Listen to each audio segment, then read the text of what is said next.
January 1944. High above central Germany. The air is thin and brittle at 25,000 feet. Engines roar in a constant metallic thunder that vibrates through bone and steel alike. Condensation trails cut white scars across the blue, stretching from horizon to horizon. There are too many to count. A German fighter pilot banks his aircraft and looks upward. What he sees is not a formation, it is a procession. Box after box of American bombers layered in depth, arriving not as a single wave, but as a system. When one group passes, another appears behind it, and behind that, another still. The sky no longer empties between attacks. Below, the industrial heart of Germany waits.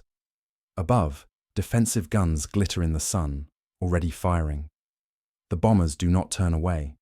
They do not scatter. They hold course with mechanical patience. This is not the kind of battle German pilots trained for. There is no decisive engagement, no moment of relief, no pause to regroup. The realization forms slowly and then all at once. They are not here to break through once. They are here to stay. And that realization forces a deeper question: how the air war over Europe reached a point where endurance itself became the weapon. By the time the American bombers began arriving over Germany in relentless succession, the Luftwaffe had already fought and won an air war once before. In September 1939, German air power was not merely an arm of the Wehrmacht, it was the sharpest edge of modern warfare. The Luftwaffe had been built for speed, coordination, and psychological shock. Dive bombers screamed downward in controlled terror. Fighters moved in disciplined pairs. Enemy air forces were not worn down slowly. They were smashed on the ground in the opening days, before they could even rise to meet the attack. This doctrine had worked in Poland, it had worked in Norway, it had worked across France and the Low Countries in 1940. The German Air Force expected wars to be short, violent, and decisive. Its pilots were trained for combat efficiency, not endurance.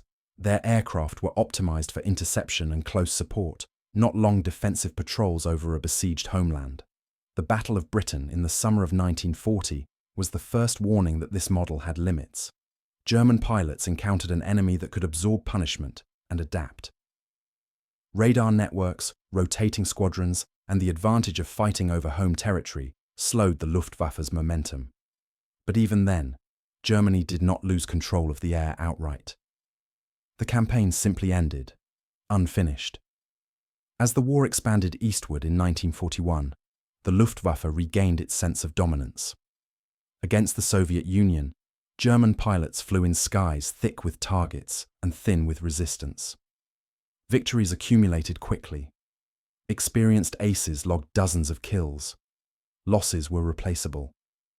The idea that Germany might one day fight for survival in its own airspace seemed distant, almost absurd. Meanwhile, across the Atlantic, a very different air doctrine was taking shape.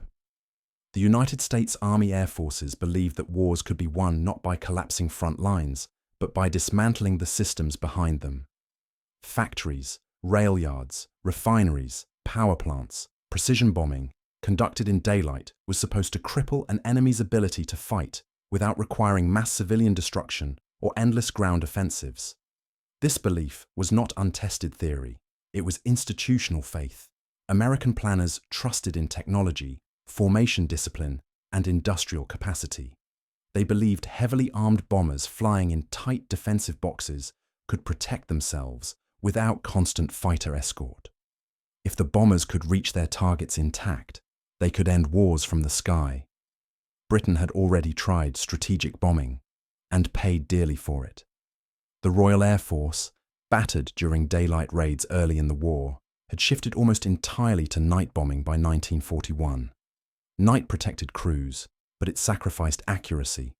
Cities were hit, industrial nodes were missed, German industry bent, but it did not break. The Americans chose a harder path. In 1942, as US forces entered the European theatre, daylight bombing began in earnest. B-17 Flying Fortresses and B-24 Liberators crossed the Channel and pressed deeper into occupied territory.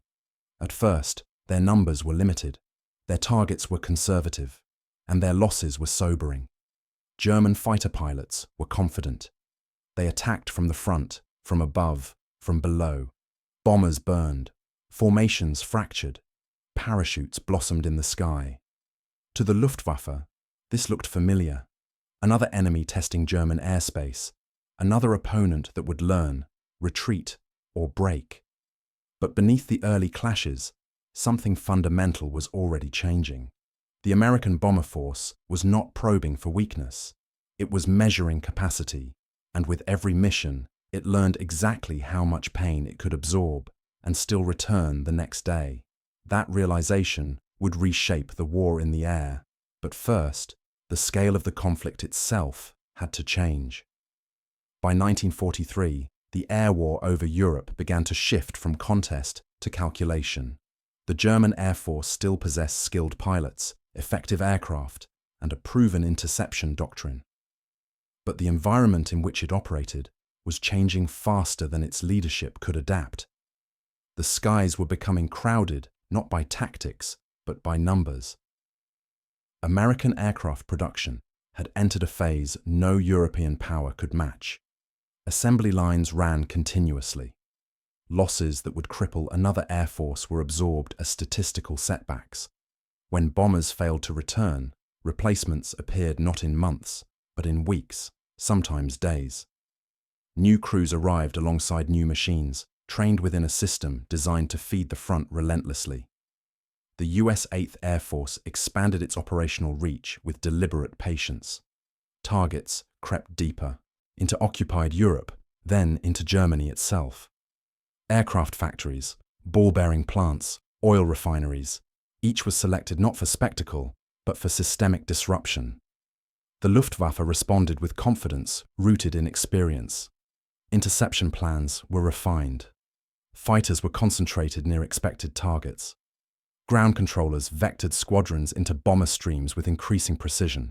For a time, the results justified the effort. The twin raids on Regensburg and Schweinfurt in August 1943 seemed to confirm German assumptions. American losses were severe. Entire bomber groups were shredded. Crews flew into flat corridors and coordinated fighter attacks that tore through formations. The message appeared clear. Daylight bombing without deep escort was unsustainable. But the American response was not retreat. It was adaptation. Rather than reducing pressure, US planners increased it, while adjusting the system behind it. Bombing pauses were brief, routes were altered, formations tightened. Defensive gunnery training intensified. Aircraft design improvements were folded directly into production without halting output. Meanwhile, the Luftwaffe began to experience a quieter crisis. German pilot losses were not merely numerical. They were qualitative. Veteran pilots, men with hundreds of combat hours, were being lost faster than they could be replaced. Training pipelines shortened under pressure. New pilots arrived with fewer hours, less combat exposure, and minimal tactical flexibility. Fuel shortages compounded the problem. Synthetic fuel plants, now targeted directly, struggled to meet demand. Training flights were reduced. Interception readiness declined. The Luftwaffe increasingly flew with just enough fuel for a single engagement. No margin for error, no extended pursuit. The escort problem that once protected German confidence also began to erode. Long-range fighters, once dismissed as impractical, started appearing at the edges of bomber formations. At first, their presence was limited. Their impact seemed manageable. But they did something new. They stayed. The space between bomber waves began to close. Missions overlapped. Airfields barely recovered before sirens sounded again. Ground crews worked continuously. Pilots slept in fragments. The sky ceased to reset itself between battles. This was no longer a series of raids. It was a sustained condition. And for the first time, German pilots faced an enemy that did not seek air superiority through decisive victory, but through exhaustion. The pressure mounted silently, day after day, until the war in the air became something else entirely, a test of endurance that favored the side that could simply keep coming. That mounting pressure now revealed itself from multiple angles: human, tactical, and technological, each tightening around the same realization. For the men climbing into German fighters in 1943 and early 1944, the war had changed shape without announcing itself. Earlier in the conflict, a sortie was an event.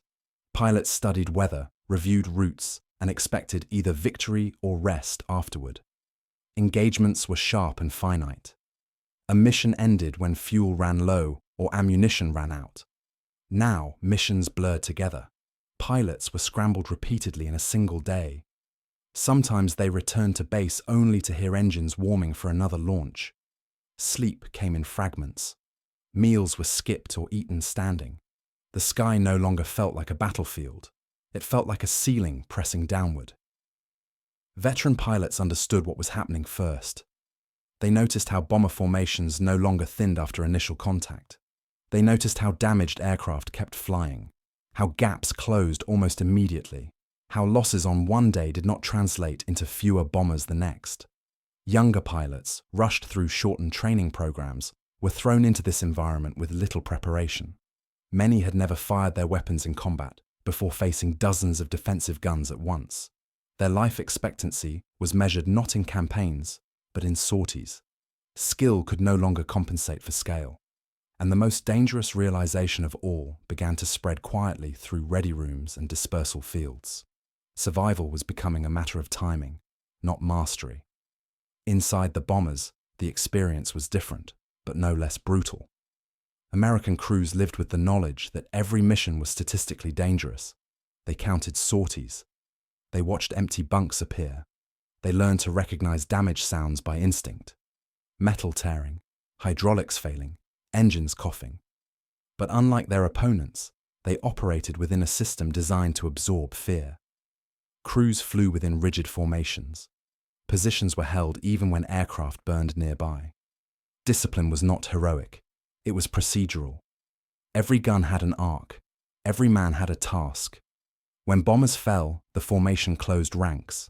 What mattered most was predictability. The bombers flew on schedule. They returned on schedule.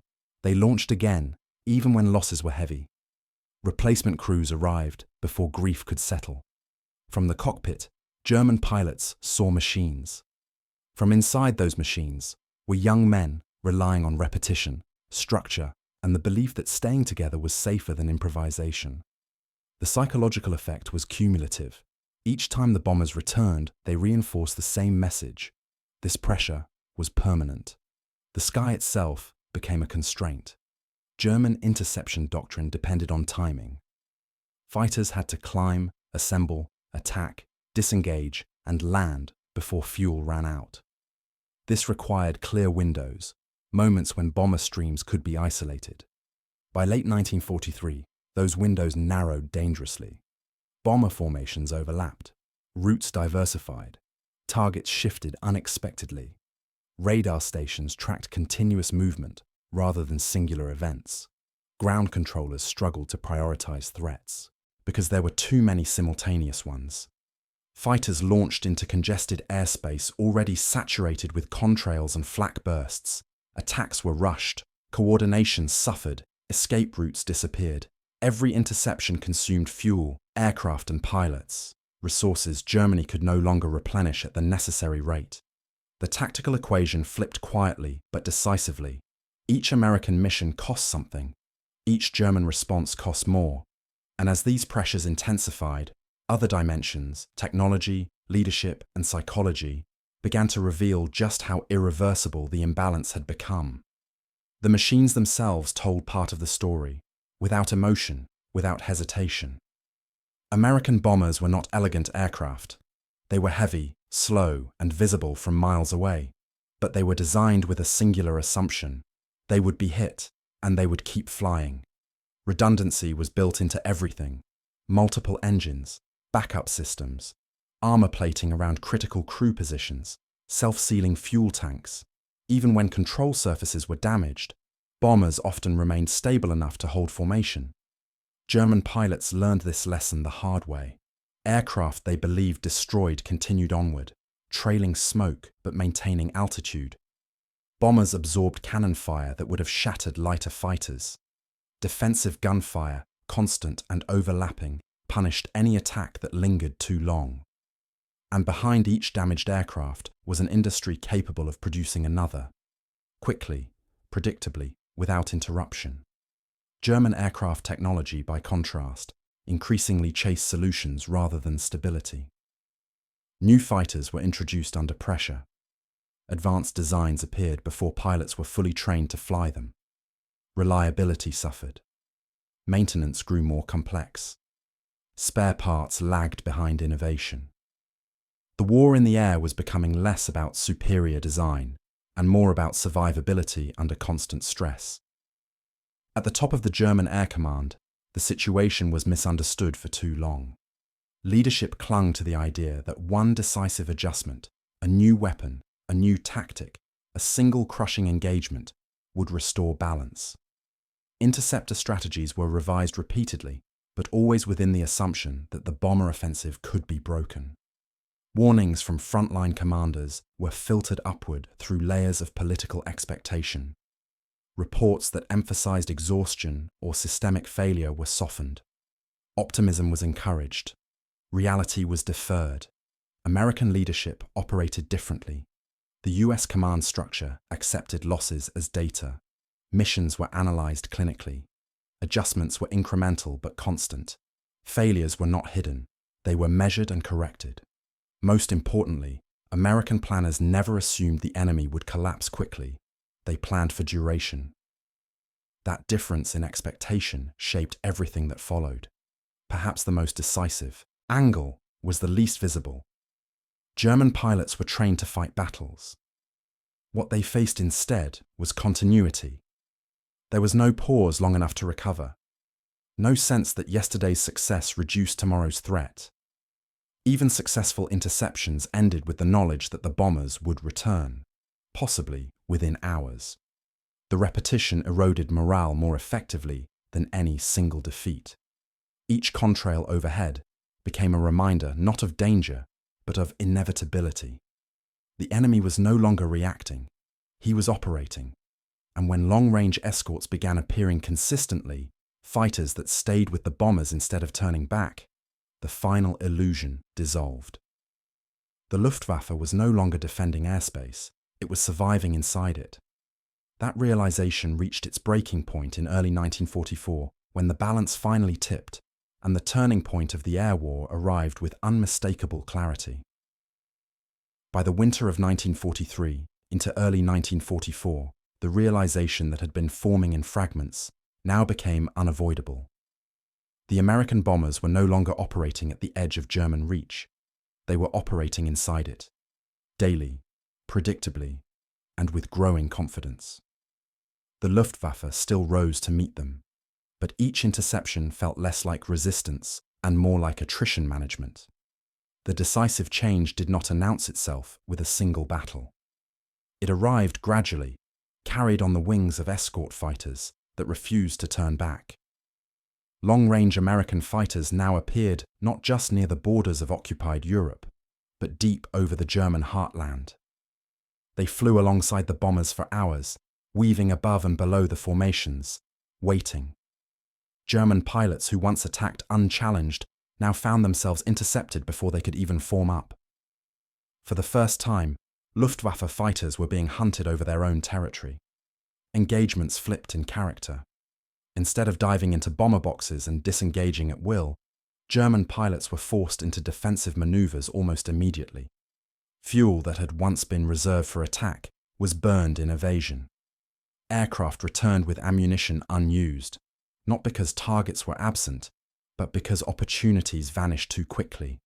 Airfields themselves became vulnerable. Fighters were caught during climb-out or on approach. Runways cratered. Maintenance crews worked under the threat of strafing attacks that arrived without warning. The pressure intensified not just in the air, but on the ground. Scramble orders came faster than pilots could rest. Aircraft were launched with unresolved mechanical issues. Decisions that once took minutes were reduced to seconds. The margin for error disappeared entirely. And within the cockpit, a new calculation replaced ambition. Pilots no longer asked how many bombers they could destroy. They asked whether they would make it back. The bomber streams kept coming, layered and continuous, indifferent to individual outcomes. Each day they returned reinforced the same brutal truth. German resistance, no matter how fierce, no longer altered the tempo of the war in the air. The Luftwaffe had reached the moment when effort no longer translated into effect. That moment would be confirmed, beyond denial, during a concentrated offensive that left no ambiguity about the balance of power in the skies. In February 1944, the air war crossed a line from which it would not return. The American command launched a sustained offensive aimed not at factories or rail lines, but at the Luftwaffe itself. Aircraft production centers, airfields, repair depots, and engine plants were struck in rapid succession. The objective was simple and merciless: force German fighters into the air and destroy them there. For German pilots, the effect was immediate. There was no opportunity to choose when or where to fight. Scramble orders arrived before aircraft were fully serviced. Formations launched incomplete.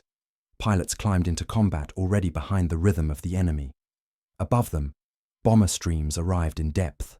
Not waves, but layers, each protected by fighters that ranged freely, attacking German aircraft wherever they appeared. The escorts no longer clung defensively to the bombers. They pushed outward, aggressively, denying the Luftwaffe the space it needed to organize. German fighters fell not only to American pilots, but to the structure of the battle itself. Engagements became chaotic. Communications failed. Veteran pilots were lost, leading inexperienced wingmen who could not keep up. Losses mounted faster than command could track. Aircraft returned riddled, or did not return at all. And still, the bombers came. On some days, German pilots faced multiple large formations in succession, with no clear pause between them. Fuel shortages forced premature landings. Ammunition ran dry mid-sortie. Pilots disengaged not because the fight was over, but because survival demanded it. For the first time since the war began, German airspace was no longer defended in any meaningful sense. The realization settled in quietly, without ceremony. No matter how many aircraft were launched, the sky remained full. No matter how many bombers were destroyed, the next formation arrived unchanged. No matter how fiercely pilots fought, the balance did not shift. The war in the air had moved beyond contest. It had become inevitability. When the bombers finally passed, leaving contrails that slowly dissolved into clear blue, there was no sense of victory. Only the knowledge that they would return tomorrow, and the day after that, and the day after that.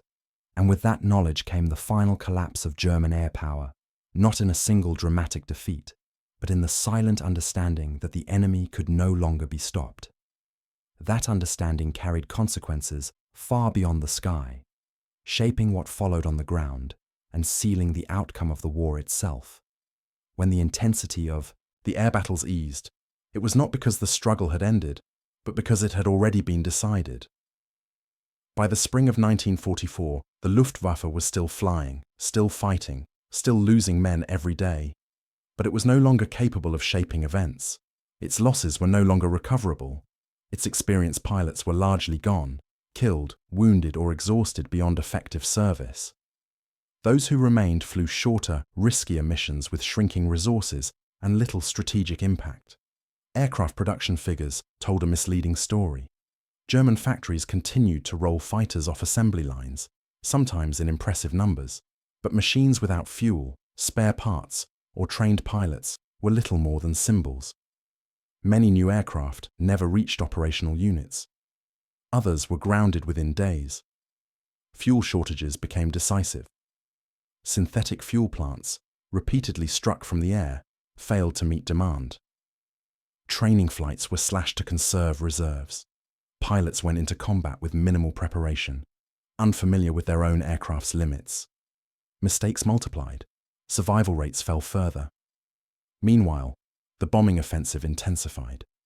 With the Luftwaffe weakened, American bombers operated with increasing freedom. Accuracy improved. Targets once considered too dangerous were struck repeatedly. Transportation networks fractured. Oil production collapsed. industrial output faltered not because factories vanished overnight, but because the systems connecting them failed. On the ground, German civilians felt the shift acutely. Air raid warnings came more often, shelters filled more frequently. The sound of engines overhead became constant, a background presence that could not be ignored or resisted. For German commanders, the implications were stark. Without air superiority, Germany could not protect its cities, its factories, or its armies. Troop movements were exposed. Reserves were visible from the sky. Every preparation carried risk. The Luftwaffe had once been the shield of the Reich. Now it was a shadow, present but no longer decisive. And as Allied planners prepared for operations on the continent, they did so with the confidence that the skies would not contest them in force. That confidence would soon be tested and confirmed when the consequences of air superiority moved from altitude to earth. By the early summer of 1944, the outcome of the air war had reshaped the entire conflict, quietly, decisively, and beyond reversal. When Allied forces prepared for the invasion of Western Europe, they did so under skies that no longer belonged to Germany. The Luftwaffe still existed on paper, but it could not concentrate strength where it mattered. Aircraft were scattered. Fuel was rationed. Pilots were few, young, and overmatched. The ability to challenge massed Allied air power at decisive moments had vanished. This absence was felt immediately. Rail lines feeding the front were struck with impunity. Bridges were destroyed faster than they could be repaired. Convoys moved only at night, and even then under constant threat. German ground units learned to hide during daylight hours, freezing in place while Allied aircraft roamed freely overhead. During the Allied landings in June 1944, German air resistance was sporadic and symbolic. Individual fighters appeared briefly, attacked, and disappeared. There was no sustained counteroffensive, no coordinated response. The Luftwaffe could not mass, could not linger, and could not protect its own troops below. For German veterans, this was the final confirmation of what they had already understood months earlier. The war in the air had been lost, not in a single catastrophic battle, but through depletion of men, fuel, time, and belief. Every American bomber mission that returned intact reinforced the same lesson. Modern war favored the side that could replace losses faster than the enemy could inflict them. Post-war assessments made this explicit. German commanders acknowledged that pilot attrition, more than aircraft losses, had broken the Luftwaffe. Training pipelines could not recover. Combat experience evaporated. No technological innovation arrived in time to compensate for systemic collapse. American analysts reached a different conclusion. They saw validation of strategic bombing not as a precise instrument, but as a cumulative force. The bombers had not destroyed Germany in a single blow. They had dismantled its ability to resist piece by piece, day by day, until resistance became futile. For the men who had flown those missions, the aftermath was personal. German pilots carried the memory of skies that never emptied. American crews carried the memory of formations that closed ranks over falling aircraft. Both understood the same truth. The moment defeat became clear was not marked by silence or surrender, but by continuity. The enemy simply did not stop, and that continuity reshaped how wars would be fought from then on, forcing a final reflection on what endurance, rather than brilliance, had achieved. The defeat of the Luftwaffe was not the result of a single failed tactic or a single lost battle. It was the consequence of a deeper shift in how war was fought, and what it demanded from those who fought it. For decades, air combat had celebrated the individual, the skilled pilot, the decisive maneuver, the moment of mastery in the sky. But over Germany, that tradition met something larger than itself. It met industrial scale. It met systems designed not to win brilliantly, but to endure longer than the enemy could resist. The American bomber offensive did not rely on surprise or speed. It relied on repetition, on the certainty that if aircraft were lost today, more would arrive tomorrow. on the understanding that pressure applied without pause eventually becomes irreversible. German pilots felt this change first. They did not lose faith because they lacked courage or skill. They lost faith because their victories no longer mattered. Each success was erased by the next formation already visible on the horizon. What broke the Luftwaffe was not fear. It was arithmetic. The sky became a place where effort no longer altered outcome, where survival replaced ambition, and where defeat arrived not with drama, but with clarity. The bombers kept coming. The escorts stayed. The balance never shifted back. In that realization lies one of the central lessons of modern warfare, that power is no longer measured solely by excellence at the point of contact, but by the ability to sustain pressure over time. When German pilots understood that the sky would never be empty again, the war was already over, long before it ended on the ground. And in the contrails that faded slowly above a battered continent, the future of warfare revealed itself, relentless, systematic, and unforgiving to those who could not keep pace.